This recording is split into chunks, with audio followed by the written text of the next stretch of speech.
Good morning, everyone. Thank you for tuning in to this town hall. We haven't had a town hall in a while as we approach our middle of semester and look forward to spring break. We thought this would be a great time to give everybody a catch up in terms of what's going on and what actions will be taken on our campus. Our town halls often deal with the more challenging topics and sometimes just contemporary updates, and this one is no exception. I often prefer to share information in this format before sending out campus emails, but there will be a campus email that will follow with more details on some of the information that we'll share with you today. As we go along, I invite you to submit questions, and the email for that would be uwm-townhall@uwm.edu. And I'll repeat that again later in the script. We've already received some questions, and we'll be putting those embedded in the text that we'll cover. And when I say we, that will include our Provost Andrew Daire and our Senior Vice Chancellor for Finance and Administrative Affairs, Robin Van Harpen. I'm going to talk about federal updates as well as some of the state government updates. We'll have Senior Vice Chancellor Van Harpen, who will discuss budget planning and updates, and then Provost Daire will cover enrollments and their budgetary implications. Then I'll follow up with some of the activities we're doing around our growth actions that are underway. So as I begin, I'd like to mention for those of you on our front lines interacting with students on a regular basis, I know that some of them may feel stressed. It's this time of the semester, it's the coursework, potentially concerns being raised about news headlines. Our Student and Health Wellness Center has a number of resources that can help our students handle and cope with that stress. In fact, we had the governor recently on campus touring what we call SHA, Student Health and Wellness Centers, and they just really did a great job, as well as a Chancellor chat that we recorded if you're interested in learning more about what happens in our Student Health and Wellness Center. But it's a great resource, and I encourage you to share with our students. Second, I want to congratulate all of you on us remaining Research One Carnegie Institute ranking for the 4th time in a row. This is incredible, and it's a real tribute to the work that you've done, the hard work over many, many years, and I'm just extraordinarily proud. This obviously doesn't happen overnight. This is something we should all be very, very proud of. Next, our enrollment trends for the current year have been mixed. I don't think that's any surprise to you in terms of some of the numbers that we've been sharing. Our undergraduate enrollment has been up by 3%, and that's led by our dual enrollment and new freshmen. And that trend looks to continue. We've had some incredibly successful admitted student days, and I want to give our provost, Kay Eilers, Mark Young, all credit for that and their teams. A lot of individuals are involved. But at the same time, fall of 24 was the 3rd straight year of increases in our new freshmen. But at the same time, our graduate enrollment slipped overall by 6. And that was down a lot because we had a 48% decline in our new international grad students. And what drove that in particular was the U.S. State Department reduced the number of visas to Indian students, and we've got substantial reliance on one country, and our provost has been doing a great job really helping round that out to diversify further sources of international students. The Chancellor search is progressing. You should be hearing about the finalists in the next 2 weeks. Campus interviews will occur during the week of March 24th, and we'll have a final selection that will likely be made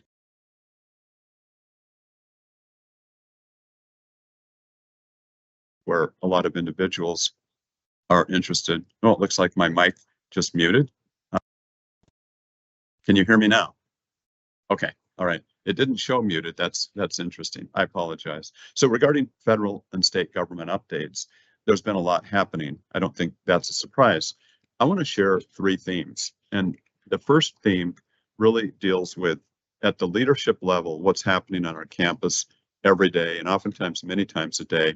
We're trying to make sense of all the information that's coming at us throughout the different days. We've tended to have a lot of information late on Fridays, as I'll refer to. We remain fully engaged on these federal issues, and we're actively advocating for the university at all levels, federal, state, and local. And we're working with others, professional organizations, and in particular with the universities of Wisconsin. I'll say that a few times just because it's so important that we're operating as a state agency in a coordinated manner, very closely with our colleagues at the universities of Wisconsin. We do have a federal actions work group that's in place. We review the federal actions, the policies, and we're determining how they apply to UWM and the appropriate actions as a result. As my campus with what the provost and I communicated yesterday to campus, we are concerned about the ramifications on our research activities that benefit our students, our region, and well beyond. That's bread and butter, certainly core to what we do. In the last month, I think you know that 2 of our projects, research projects, were halted, and they remain halted before a temporary injunction that was issued by a federal court that paused further orders by agencies stopping research. While research on most federal grants is continuing for now, potentially more than a third of our $45 million in federal funding is at risk if the sponsors terminate grants that have been prohibited under recent orders. So obviously there's a lot at stake, and we're watching this very carefully. We're seeing delays in our regular business activities in terms of federal grant agencies that will create delays in the awarding of new grants, even for research that continues. So there's some immediate questions, and there's also some direction that we'll be looking at going forward. As far as the indirects, where much of this began in terms of the National Institutes of Health, any changes to indirect rate reimbursement on federal grants could result in cuts of millions of dollars that currently help pay for the cost of laboratories, compliance and safety, personnel, and other services necessary to conduct research. I recently had an op-ed that explained the way that indirects are so critically important and why that has occurred and the importance of that. We're going to continue to monitor federal actions, court orders, and events as they unfold, and we'll respond accordingly with guidance from the UW system as they want to continue to be very, very much involved. Yesterday's email to the campus did address a question that came in about the impact of the Dear Colleague letter. You can see that about halfway through in that email. And more guidance came in on February 28th, again, a Friday, that we are reviewing. So we'll continue to monitor and share updates as we have them. One person asked about the balance of free speech in this context with our as UWM employees, particularly when it comes to posting a lack of support for a public higher figure or attending a political rally. What I want you to know is that our staff may speak on matters of public interest or concern, but they must make clear that they're speaking on their own behalf and not on behalf of UWM unless they're explicitly authorized to do so. There's more guidance on our website, uwm.edu/free speech. I recently exercised my own free speech rights in that op-ed that I mentioned, where I talked about the importance of research. That came out online in the Milwaukee Journal Sentinel last Friday, and it's going to be appearing in print on Sunday, March 9th. I encourage you to read that article and share it. So all this falls under that first heading that I talked about, which is for us, first of all, to monitor and make sense of the changes coming our way. Editorial comment is that there's an awful lot coming. It's incredibly complex, and there's a lot of different things that happen in a particular day, and then they may be stayed or paused later that day or later that week. We expect that to continue for some time, and that's just the world that we're in. Second theme is that we're going to communicate everything that we know when we know it. And I use that word literally. Knowing is not speculating, it's not taking a guess. There's simply too much at stake. So we're going to make sure that we're very well grounded. We'll use email, we'll use web updates on the federal updates page, and you'll find that going to uwm.edu/government relations. We've got an awful lot of information in there, and we'll continue to update it, and more of your questions will be answered there. We're also communicating through meetings like this and other leadership meetings that we're having and with affected individuals, whether it's in centers, whether it's research groups or others, where we've been having meetings, and we'll continue to do that. There was a question about, can we tell the campus community about what else we're doing? And so I wanted you to know that. We're advocating with our federal and state legislators. We're continuing to contribute and show the types of impact of our work at the education and research level. So the suggestion is very good to make sure that you know how we have your back. We are very much aligned with that thinking. And what we don't know, what's actually going to happen in the next several months, we will continue to focus on our mission. And what really are we all about? It is about our students. It is about getting them on their way successfully to graduation and beyond. It's about creating and disseminating knowledge, also how we engage in our community and our world. Supporting our employees and maintaining fiscal sustainability will enable this.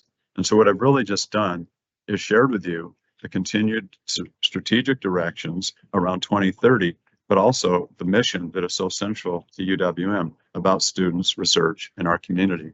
So the campus email that was sent yesterday, that went to all our employees and all our students. We're going to continue to share in that manner. And we will follow this town hall with more details on what we cover today.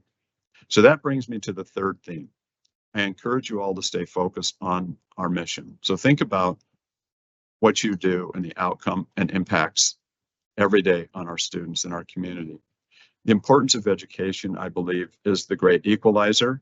I saw this as a first-generation student myself in terms of the transformative and powerful effects that education has and how much more it's needed. One could argue we have to do even more to make education more accessible. And I am referring specifically to a lot of the partnerships and a lot of the price points that we want to continue to try to address through a variety of different things that we're doing. So this is so important because it is about social mobility. It is about what education does. And as Ben Franklin often said, if you want a strong democracy, you educate society, and that's critically important. So I also ask you to recall how we've overcome many obstacles in the last 11 years. Think about what we've been through. Budget cuts, some of the most significant budget cuts that occurred to the UW system were in 2015. Then we had more budget cuts. We've had tuition freeze for a decade. We've had a pandemic, furloughs, encampments, closures. We got through those, and we will continue to stay strong and get through what the future brings to us. So I also ask you to think about how steady we have had 5,300 graduates on average over the last decade. In fact, it goes back 15 years. 75,000 graduates from UWM roughly over that period. That's pretty significant. More than a third of our total alumni have graduated in the last 15 years from this institution. But think about where they go and what they do. Think about how they fill the talent pipeline. Think about how they pay taxes, how they continue to contribute to the arts, to the engineering, to architecture, business, healthcare, nonprofit communities, elected officials, you name it, we're there. This is just the impact. So as well, lives are forever changed. A little more specifics on the budget. A few perspectives on this. Here's the context. Governor Tony Evers announced recently his $119 billion budget. In that budget, there's about $856 million for UW system. That includes a number of different categories. A few of them include centrally student aid. We're delighted about that. We hope that that continues to stay strong. Compensation increases for our employees. Innovation funds. Those include, for example, things around more funds for education, specifically teacher education, artificial intelligence, freshwater collaborative, and many other areas of need. We know that the Republicans will propose changes, and then the governor and the legislature will ultimately come to a bipartisan solution, and we hope early in the summer. We have seen that sometimes drag out through the summer or into the fall, in which case the current budget would continue. As part of a separate budget category, the capital budget, we hope that funding will be included for the health sciences renovation. That's our former Northwest Quad and Columbia St. Mary's operations. And we also want to start with planning funds, additional planning funds for our engineering and neuroscience building. That's our next major capital project. I feel really positive about this because healthcare, engineering, neuroscience are nonpartisan issues. These are things that everyone needs for longer, healthier lives, sound infrastructure, and overall well-being. But I also want to put the federal and state budgets and activities aside for a moment and ask you to recognize that no matter what happens around those areas, we have to take steps internally for our own future. That's what's critical. We're not alone. All institutions of higher ed today have to make quick or quicker decisions to prepare for uncertainty, but they can't be random. They can't be poorly thought out. We really do have to systematically study and understand what's happening. The headwinds that face higher education, including UWM, require us to plan with a critical eye. As we look at the future, and just like we've been experiencing in the past, there are a number of shoals that are there. Enrollment challenges will continue. There is an enrollment cliff that is beginning even further now, and that will go into the 2030s. So we're not going to get a lot of help in terms of more teenagers coming down the pipeline in any way soon. So enrollment challenges will be high. Tuition, as you know, it's our largest funding source. That is something that also remains uncertain in terms of what we can do to change that. We don't know yet if we'll be able to raise tuition rates. If the governor's budget goes through as planned at the level that he has indicated, we probably would not have a tuition increase, but we'd have a number of other funding sources. We saw in the fall 2024 how important it is, the impact of enrollments. There's a direct impact on tuition, obviously, and every percentage of our enrollment goes up, our tuition revenue also increases. But as I said, the fall 24 graduate student enrollment evaporated in the weeks leading to the semester. So that made a $9 million impact that we could not have predicted. We just could not have anticipated that. The numbers going into August actually look quite good, but things went sideways there. The public, as you know, continues to question the value of a college degree, and many hold steadfast perceptions about university culture. The data shows, and we can't forget what the empirical evidence is. The education is that key to a longer, healthier, and wealthier life. It's shown over and over again, and I've got local data as well as the national data.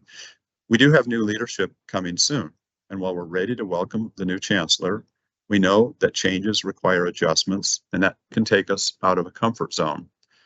The world is changing rapidly, and we must be nimble. We need more agility, and I say that about all of higher education. The UWM of next year and years beyond will be different from the past, just like we're not the same university we were 3, 5, and 10 years ago. You will likely be affected by some of these changes. And while we're making these changes for the greater good, really it's about the sustainability of the university for us to continue to be able to educate, conduct research, and engage. I know that might mean a lot if it affects you personally. I understand that, and I offer you my empathy and support as we all move forward. I now invite Senior Vice Chancellor Robin Van Harpen to give us more details on the budgetary items that I set the stage for. Robin, please. Thank you, Mark. Good morning, everyone. I'm going to follow up a little bit more detail regarding UWM's own budgetary planning in light of the factors that Mark discussed. I think it's fair to say that we are not exactly in normal times with respect to our budget planning. We're working in an environment with considerable uncertainty. That includes the possible impact of a variety of federal actions, plus the fact that we don't know at this point how the state operating budget will shape up. That is, we're aware of a current gulf between the governor's proposed budget and what the legislature is planning on achieving. We also don't know if the state budget will be impacted by federal actions and how quickly. All of these factors could also impact our enrollment, which is our single largest variable in our budget. On the positive side, we have an experienced financial team, both centrally and across campus divisions, and we're going to be working together on this with campus leadership consistent with our guiding values and mission as this continues to unfold. And I want to express my own sincere appreciation for our talented financial professionals throughout the campus for their excellent work under challenging conditions. One of the things that we always have underway both quarterly and then in a little bit less in-depth manner monthly, is monitoring how we're trending in our current year budget, which is fiscal year 25. That is, are we on target with what we had planned for the year financially? This year, consistent with directives from the universities of Wisconsin, and because it is financially prudent, we planned within our budget to land expenses equivalent to revenues. That is a balanced budget and balanced operating results. We've been monitoring our experience all year, and we've had positive factors like undergraduate enrollment and negative factors, the biggest being our graduate tuition revenue loss.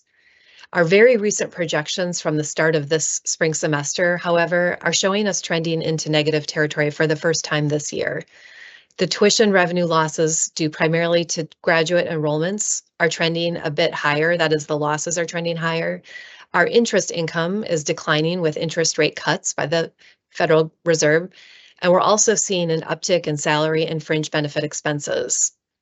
Also, we are anticipating that we will see a softening of research revenues and indirect charges in the last quarter of the year. And in fact, we are starting to see many research institutions already taking budget-related actions due to this anticipation.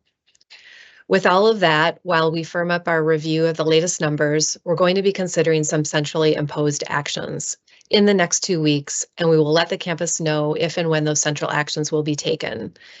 In the meantime, we are asking every school, college, and division to voluntarily look at their own spending and pause now any discretionary or non-essential spending that units can defer, such as in the areas of hiring, compensation increases, out-of-state travel, and larger one-time S&E expenses.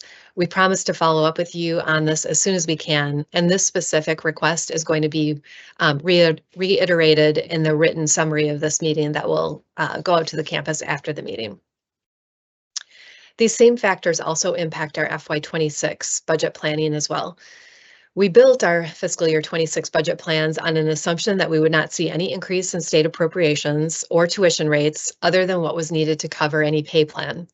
We also assumed steady undergraduate enrollment and a moderate continuing decline in graduate enrollment. At this time, we know that units are working hard to finalize their budgets by mid-March. Our Department of Business and Financial Services then takes about 4 weeks to review those budgets from all across campus and work through a number of technical issues before the Universities of Wisconsin's deadline of April 15th to submit the final campus budget. Given the timing, we don't want to disturb any of that important work and process now. So instead, separately, as that work is underway, we'll be continuing to evaluate all of the factors in front of us, including the state operating budget developments, and we will consider whether any centrally imposed actions are necessary for next fiscal year, FY26. I don't have a timeline for those decisions at this time, but work by all units to adopt a more conservative spending stance now will help us prepare for that. On a final note, I want to talk briefly about the recent budget model changes and the impact in this context. For quick background, UWM introduced a new budget model to the campus in 2018, with the first year of effectiveness being fiscal year 2020. That model was unchanged for 5 years. In the fall of 2023, we began a 5-year budget model review process with a working group that included deans and APBC co-chairs to review how that model was working for us. That resulted in a number of recommendations which were accepted last year for implementation in the fiscal year 26 operating budget. One of the key overall recommendations was that we as a campus need to be more nimble in adjusting to our changing revenue-related activities. That is, when some programs or activities grow and others shrink, budget allocations need to reflect that faster. That recognizes a budget reality where we have little excess revenue to subsidize activities in decline, but it also creates greater incentive for schools and colleges to grow enrollment in research and be rewarded with the revenues for these activities more quickly. As a result, one of the key changes to the model was a decision to limit indefinite subvention. Subvention was a tool in the first years of the new model to protect schools and colleges from dramatic overnight changes. Now, the plan is to wean units off subvention and align them with their own revenue-producing activities over a 5-year planning horizon. Again, the reason for this is that UWM no longer has a lot of excess revenue as it once did. It's hard to believe that we ever did, but relatively, we just don't have that anymore to subsidize academic programs that aren't financially viable. The 5-year plan to reduce and eliminate subvention allows all of our existing schools and colleges to take the actions needed to get to the place of being financially sustainable in a planful, considered manner. I note that we have also encouraged and created incentives for schools to do this in a shorter period than 5 years, and the current external events now add additional urgency to reaching these goals. These are my comments. Now back to you, Mark.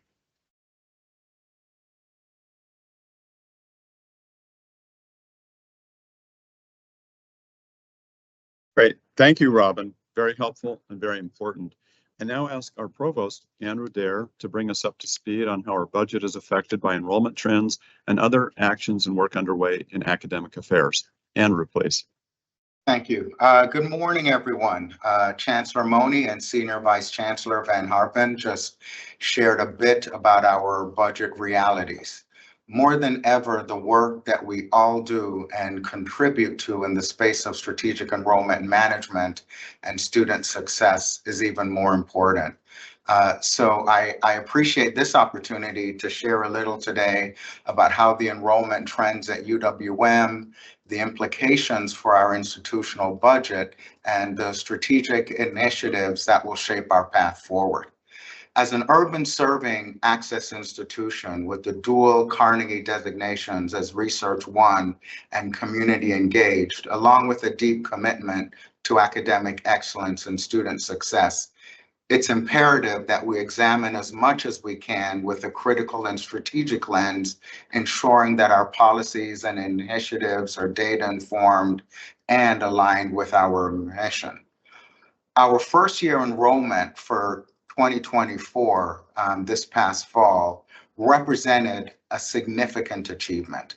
With 3,411 students, we enrolled our largest first year class in a decade. So huge appreciations to our Office of Undergraduate Admissions, along with all of the faculty and staff who contributed to this effort. Moreover, we have successfully increased our market share of Wisconsin students, reinforcing our position as a leading public university in the state. This success is a result of a multifaceted approach that includes intentional, relational recruitment strategies, a focus on affordability, and the dedicated efforts of our faculty and staff. These efforts exemplify best practices in enrollment management and student outreach. However, new and transfer student enrollment alone does not ensure institutional success. Retention of those students is imperative. Unfortunately, more than 1/3 of students discontinue their studies here at UWM within the first 3 semesters, and our 6-year graduation rate currently stands at 53%. Additionally, we have significant opportunities to close gaps among our various populations in these 6-year graduation rates. The financial implications of this trend are considerable, with millions in lost tuition revenue per semester due to non-enrollment. More importantly, this underscores a fundamental responsibility to support the success of our students. Last fall, as part of the Universities of Wisconsin strategic plan, UWM received a financial assessment from Deloitte to address structural deficits. We're moving forward with many of those recommendations, which align well with our 2030 action plan and previous committee and task forces that were formed and completed even prior to my arrival as provost in 2023. These include increasing enrollment and retention, reviewing our academic programs, making workloads more equitable, and using data and technology initiatives to support our accountability and budget model. I want to be clear that any changes we make, particularly around workload, are not about accusing our faculty or staff of underperformance. I understand how hard everyone is working, We all understand how hard everyone is working and how dedicated our faculty and staff are to our students. The goal of any workload or review process is to improve equity across campus through benchmarks that recognize each discipline's specific effort. Also, to address these challenges, we're building on existing efforts by implementing evidence-based strategies that focus on improving student-facing processes and the use of technologies like Canvas, and working to address consistency in scheduling. Additionally, we're refining our academic advising to better support students, providing them with clearer pathways to degree completion. These initiatives align with national best practices in student success and retention, while recognizing and strengthening the valuable work already being done by our faculty and staff. Furthermore, we're investing in innovative academic programming and student support structures. Our strategic initiatives include expanding accelerated degree programs, micro-credentials, first-year bridge program, and continuing education opportunities, which provide flexible, career-relevant pathways for students. Enhancing scholarship support and streamlining financial aid coordination to remove financial barriers to enrollment and engagement. Investing in teaching and learning initiatives that promote evidence-based pedagogical practices and inclusive instructional innovation that benefit instructors, faculty, and students. Our institutional partnerships remain a cornerstone of our strategy. Our collaborations with technical colleges have facilitated clear transfer pathways and enhanced student success. Additionally, our K-12 partnerships serve as critical pipelines that engage students in southeastern Wisconsin and foster a seamless transition to higher education. A strategic approach to enrollment and student success does require long-term planning and continuous assessment. A comprehensive enrollment strategy is being developed to guide our recruitment and retention efforts, with a specific goal of achieving a 1.5% annual enrollment increase over the next 5 years. This target is central to ensuring UWM's financial stability and aligning with our 5-year budget plan. However, none of these initiatives would be possible without the dedication and expertise of our faculty, staff, and administrators. I want to express my sincere appreciation to everyone who contributes to our shared mission. Your collective efforts in teaching, research, and service, and especially those in the areas of student support and institutional operations, are vital and shape the future of our fine university. I want you to know how much I appreciate the hard work that each and every one of you is putting to help us reach our fullest potential. Thank you so much. Mark, I'll turn it back over. Thank you, Andrew. Great comments and great perspectives on a lot of the important things that are happening today. I want to share with you and build on what our provost has just shared about many of the growth areas and what, as we see going forward, areas of continued investment and things that will really help us navigate the future. They really fall under the headings, as our provost and senior vice chancellor referred to, around the pillars that drive us strategically, the types of things that we can think of as bedrock. And those are the 2030 action plan areas. Obviously, students are front and center, helping them on their personal journey. The second area is around research, innovation, and community impact. The third is to provide you, our employees, with a positive experience, really providing the type of support when and where we can. And then that leads to our fiscal sustainability and, of course, anchoring economically Southeastern Wisconsin and well beyond. In the enrollment areas, I want to just add a little bit more to what the provost shared. These technical college partnerships, really enabled by a lot of the faculty support that we've received over the years, are transformational and revolutionary. There's nothing else that we've seen across the country. Many of my four-year college partners and tech college partners across the country have wondered, how did we achieve that? We essentially have a seamless transfer of credits, all of the classes, all of the courses from any of the participating technical colleges. What that does is it enables students, alumni from these technical colleges, as well as current students, to transfer into UWM with less of a debt load and great momentum for them to be able to continue. So the issues that the provost talked about around retention and graduation are very much bolstered in terms of having students who have a lot of tailwind behind them to really be able to come in to succeed at UWM. We've also taken many other actions to ensure our sustainability. One of them was involving the most difficult decision that I've made, and many of us in leadership, to close the College of General Studies. That was very, very difficult, but it was strong decision and necessary move for our future. Somebody asked as we prepared for the town hall whether that CGS closure portends the elimination of tenure for UWM faculty. Let me assure you that at the leadership level, there has been no discussion of eliminating tenure. The decision about closing the College of General Studies was a separate issue, and we very carefully followed our regent policy for that program closure. On a positive note, we have forged many partnerships that are yielding results today. Our Microsoft Artificial Intelligence Lab is the first in the nation to focus on manufacturing.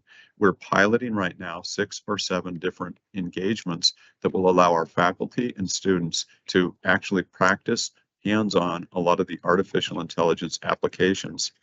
We also know that partnerships with the Northwestern Mutual Data Science, that's going strong with both new degree programs and pre-college programming. So there's internships and certificates for high schoolers. I want to show you the power of that type of partnership. This results in over $1 million a year for different types of scholarships and research support.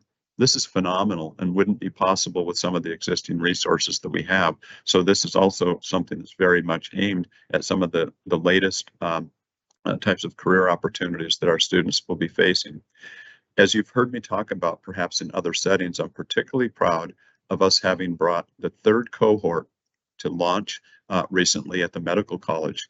3rd cohort of UWM undergraduate students who are largely from diverse backgrounds who are studying cancer, each with a faculty mentor at the Medical College of Wisconsin.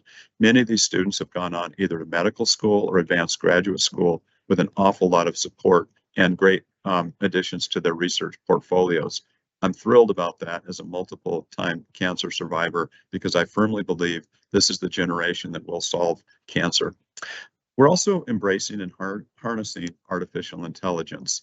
It's really coming through in our teaching, in our learning, and our working. So this is a phenomenon that whether we like it or fear it, AI is truly here to stay. I encourage you to listen to the most recent UWM Chancellor's Report, where my guests, who are all UWM colleagues and students, discuss the different ways that we're engaging and embarking on AI. That's simply the tip of the iceberg. There's an awful lot of work that's happening. I'm really pleased to see across 5 different pillars a lot of the work that the provost and others are leading around artificial intelligence, how we'll conduct research, the types of research that we'll do, the way we use AI, back of the house, front of the house, really trying to be on the leading edge of that. There will be a series of articles that will be coming forward in employee newsletters throughout the spring, talking about the different ways that artificial intelligence is being used in research projects by many of our colleagues here. This topic has grown phenomenally. There's significant investments, and we're seeing this in many organizations, whether it's in municipalities, cities, states, federal, local governments. We're seeing this certainly across healthcare and many other areas. We need to be in the leading areas to be able to understand and use and ultimately educate with an ethical and for the good of society, given some of the dark sides that AI can be used for. So we'll continue to stress, and you'll see that with our work with Northwestern Mutual. You'll see that in our work with Microsoft, how we're going to be front and center around the ethical use of AI. One other component that I want you to be aware of, in terms of my tenure, I want to continue to finish strong, and our advancement team is certainly helping support that. We're at over $25 million this year. I expect us to continue to grow that through the rest of this fiscal year. We've got much more in the pipeline.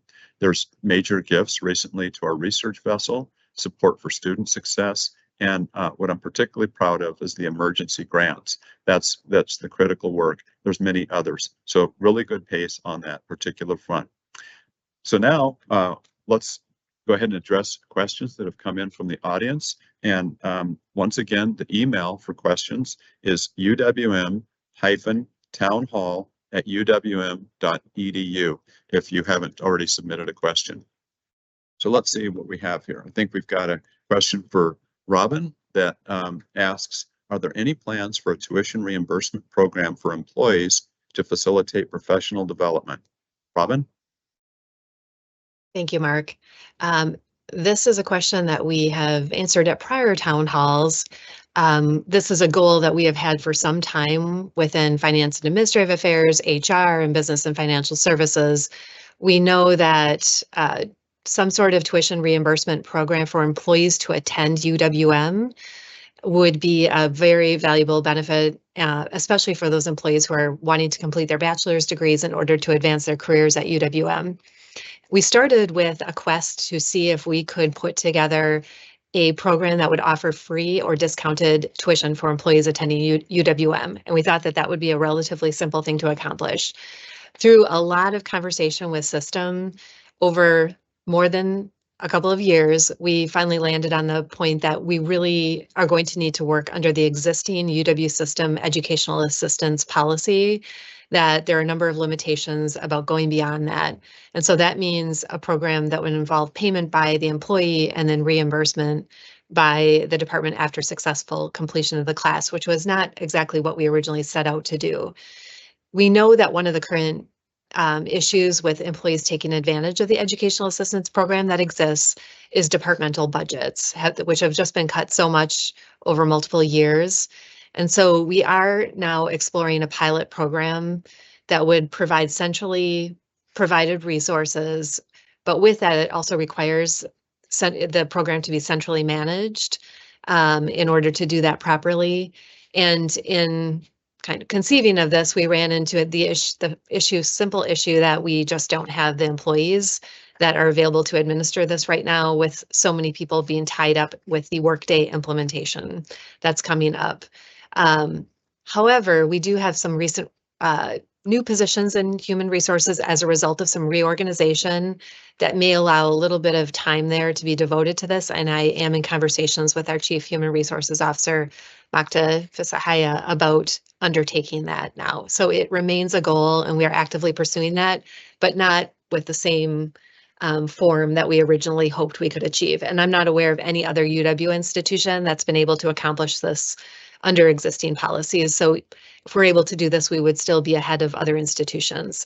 But in the meantime, Human Resources has continued to enhance and develop professional development opportunities, as well as gathering those that are out there on its website.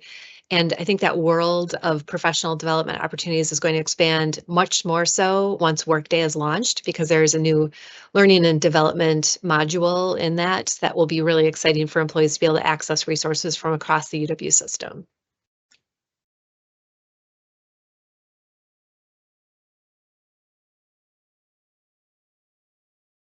Thank you, Robin. The next question that came in is for me. I'll start this question. It's a question for an update on Moonshot. We had began a program, you remember, roughly 2020, at the beginning of the pandemic, when both Miami and Memphis, the universities that were working on the collaboration, were going to join us. It was going to be the 3 M's.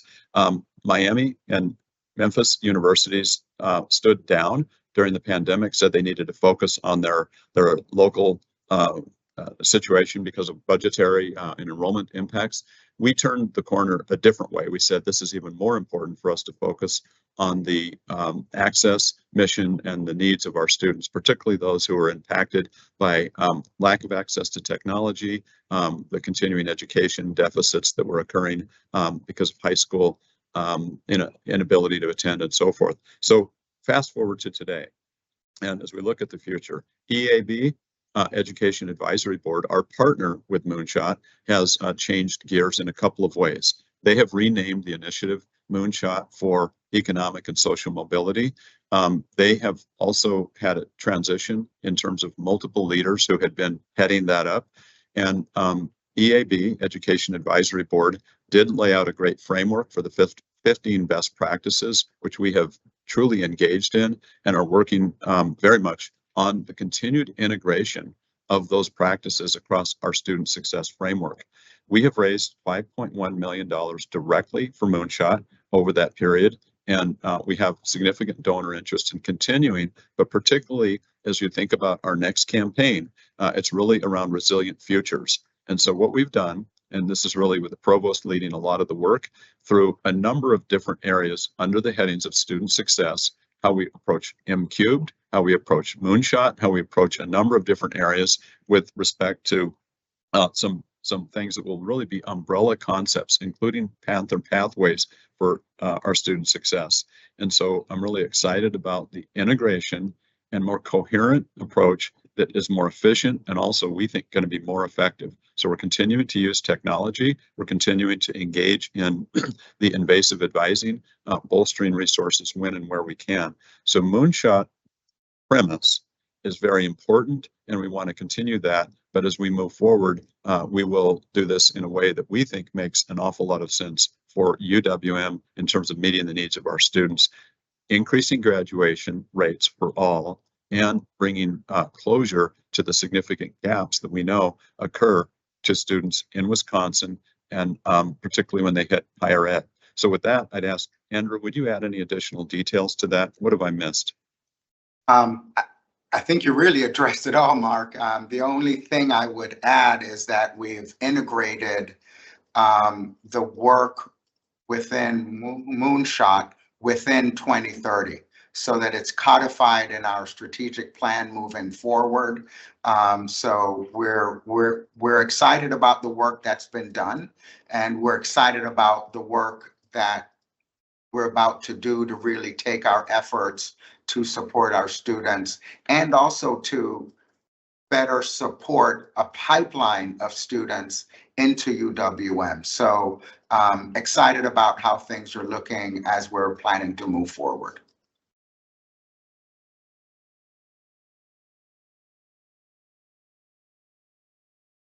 Terrific, thank you. If in the audience you hear a little bit of a lag between speakers, we just have to wait for the technology to catch up for these handoffs that we go through. The next question is about, is there any talk about offering VSIP, that's the Voluntary Separation Incentive Program, for additional savings? I can tell you straight up right now, we are not having conversations about that. I think this is something that down the road, we may look at all the various tools, but right now we're not considering that. And I'd ask our Senior Vice Chancellor for Finance and Administrative Affairs to offer any additional perspectives on approaches and other considerations around budget savings as we look forward. Robin, I think you've already addressed some of those, and I think the key answer is probably not right now on VSIP. Is that accurate? Yes, Mark, that is correct. We do not have any plans for a VSIP at this time. It is a tool in the toolbox, and as we continue to move forward and monitor our budgetary actions, we'll be looking at the full context. I would say that when we have offered VSIP in the last several times, 3 times, I think, including the last was with our CGS closure, it's been very tailored to the areas that require downsizing, and generally used for faculty only. So just putting that out there, but at this time, no specific plans for that.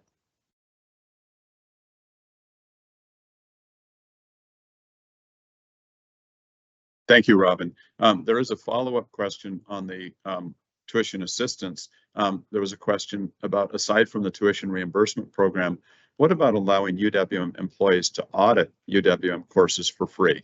Is that a consideration, please?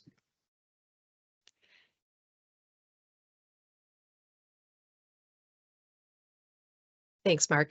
That has not been a consideration. And actually, we haven't yet explored it. I think our concept was starting with the idea of actually for credit tuition first and trying to find a path through that. I know that auditing courses and how they're charged is actually a statutory program, and so there may be separate rules regarding that. And I believe the UW system educational assistance policy really applies to for credit tuition, and that is our vehicle. If we are able to find a path through that, we could explore auditing as well, but I think we're seeing the primary benefit being in actual for credit tuition reimbursement. Great, thank you. I do know on the audit, as we're waiting for the next question to come in, what is the age, Robin? Is it 60 for individuals 60 or older that auditing can take place? I don't have those details on my fingertips. I believe there is a discounted or free auditing for individuals of a certain age. I think anyone can audit at a significant discount from regular prices. But I do not believe we have any kind of program to reimburse employees for audited courses at this time. Thank you. There's another question that is something that I think, Robin, you could address. We may have to have follow-up on this. The question is, could UWM offer a help session for employees who have federal student loans, something to go over whatever happens with repayment plans, PSLF, et cetera?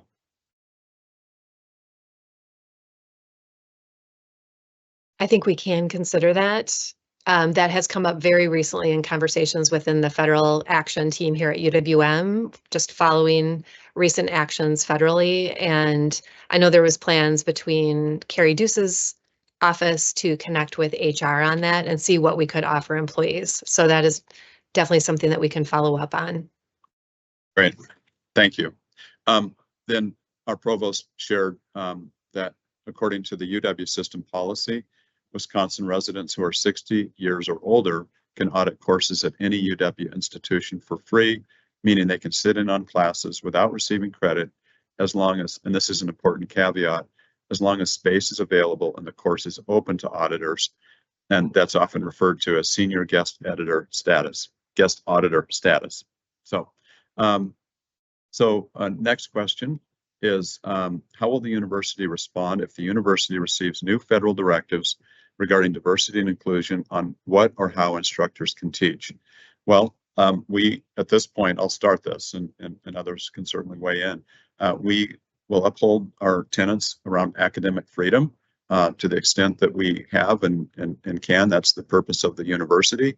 Where we are, as my boss, the president of the UW system, says, oftentimes we are the marketplace of ideas. And I think that's critically important for us to continue to uphold.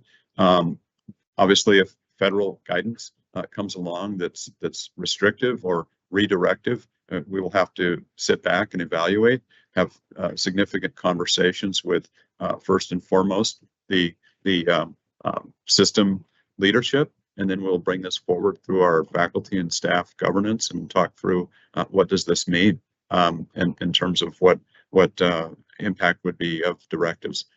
That would be a significant issue, obviously. So I'll stop there and see if Robin or Andrew have any additional comments.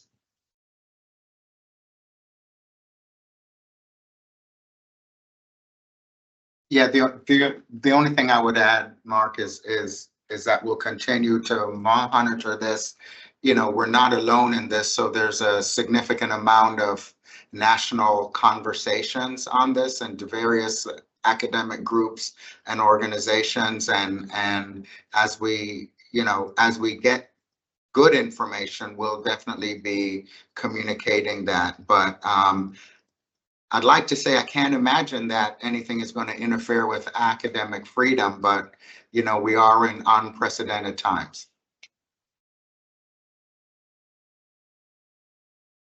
Great, thank you, Andrew. So I don't see any additional questions at this point. Okay, we have a new question that's arrived. Can you give any insight into the outlook for non-revenue generating units? how will UWM's financial future affect these areas? I think this one probably, Robin, if you could start, and then I can add in, or Andrew can add in as needed. Mhm. Yes, so for non-revenue generating units, I'm assuming that's referring to central administrative units and central infrastructure, which covers basically all the units that are supported by state appropriations and tuitions outside of the schools and colleges. We do plan for our budgets across all the divisions annually. And so they are very much tied together. Where revenue declines in schools and colleges, the central administrative units are impacted as well, because part of their budgets are based on essentially a tax of the schools and colleges. So where their revenue declines, revenue for central units decline as well. So as I earlier asked units to consider pausing non-essential or discretionary spending at this time, that covers all units, not just schools and colleges. And as we look at how some of the large factors impact UWM, we'll be looking at it across all divisions. And, we know that this will be challenging for units outside of schools and colleges and for schools and colleges. And we're just going to be doing our best to work through that methodically with all of our staff from across the institution. Robin, that was a thoughtful and I think helpful perspective. I don't have anything to add. Provost, do you have any? Okay, no additional comments from Andrew either. The next question, I'm going to take the first cut at it. I'm sensitive. This Provost there may be something that gets into your area a little bit more, but let me start the thinking on this. The question is, where are we strategically investing to ensure growth? It seems the hiring we have done lately is at the vice chancellor level, but more recruiters, both domestic and international recruiters, and more marketing for programs that have high potential for growth would seem to make more sense. Is this being considered? And then a related question is more investment in Marcom. I'll tell you my philosophy is I certainly am in agreement with on the front line having more recruiters, and we cannot get the message out for marketing and communication enough. Deanna, if you asked that question, that's my thought. The reality is we've had to cut certainly, and it really relates back to what our vice chancellor, senior vice chancellor just talked about. We are just like the academic units for other areas that are not generating in terms of revenue. We're very sensitive about the support that's received from system and from campus for our operations. So we're incredibly lean, and we have had to lean out, particularly the Marcom budget over the years.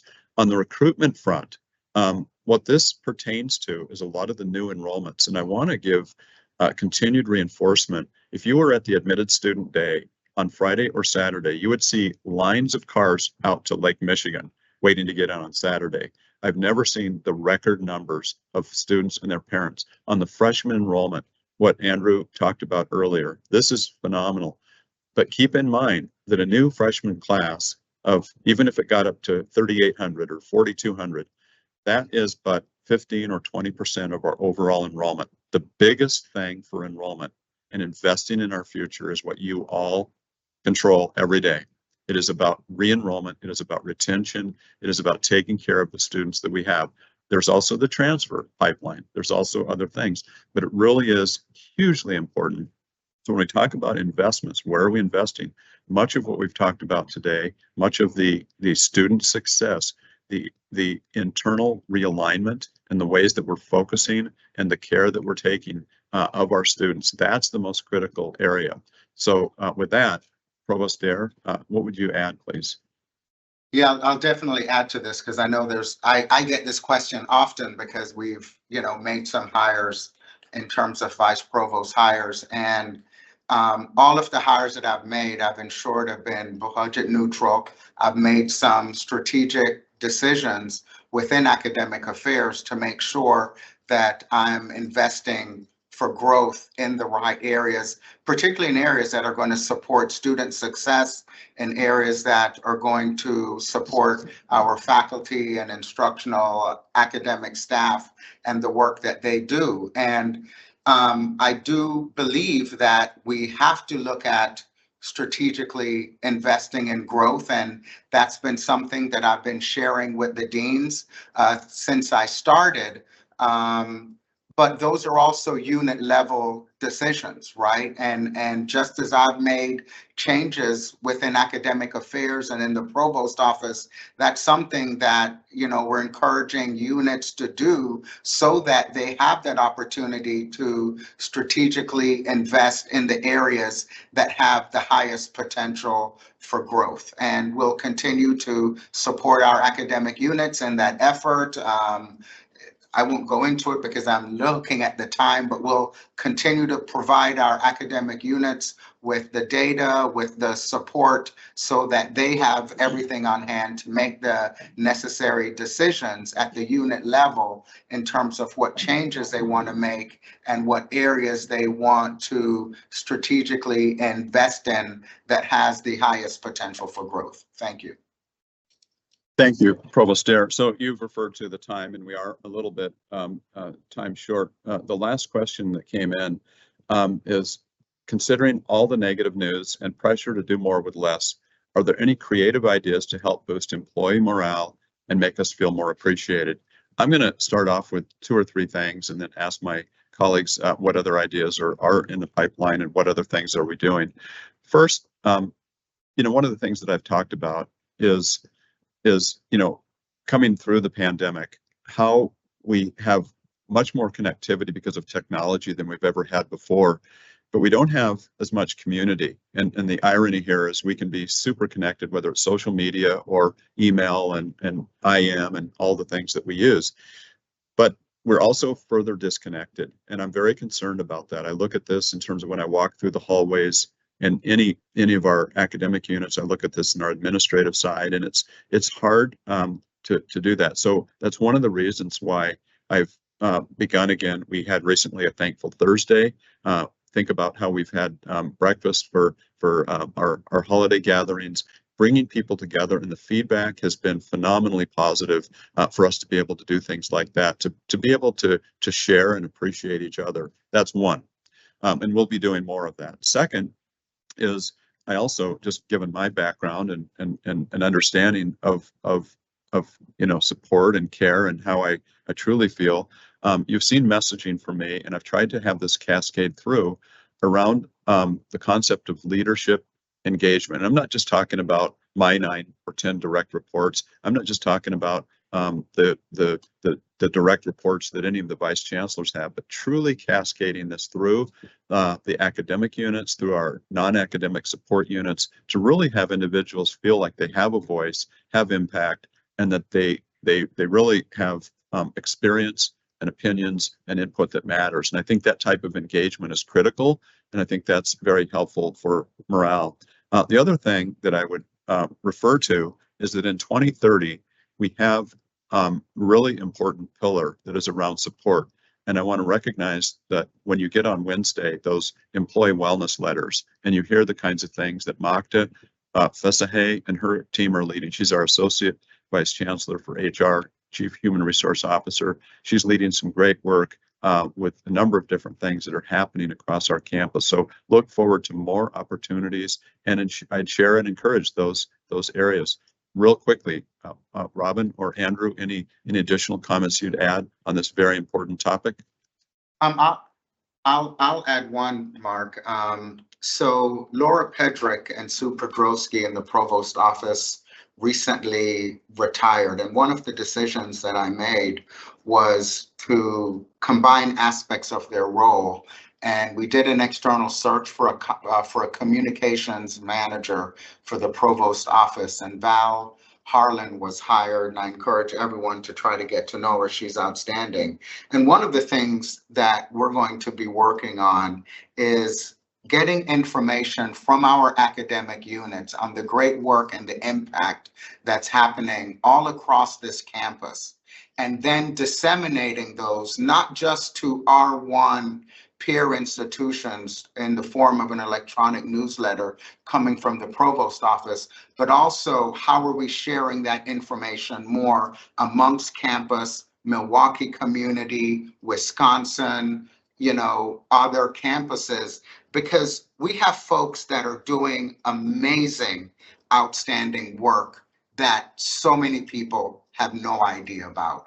And when I think about morale, when you're working hard in a time of a lot of change, we also have to make sure that the communications on the great work that folks are doing, we've got to make sure that we ramp up those types of opportunities. So that's one of the things that we're doing in the provost office that we hope is going to contribute to morale. It will definitely help folks have a greater appreciation and understanding of the outstanding work and the impact that our faculty, staff, and students are having, not just here at UWM, but in the Milwaukee community and more broadly.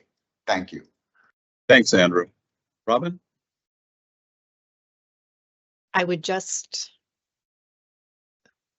say very quickly I would encourage everyone to go back and read the Chancellor's February 4th, 2025 email message on a culture of care, because within it, there was a document with some excellent resources, as well as a link to our organizational development website on the HR webpage.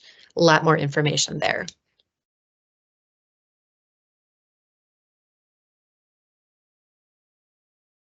Great, thank you. So that's it. I think we've captured all the questions. If there are others, we'll make sure that we have follow-up. We're going to have a follow-up email that will capture a lot of the content that we've shared today.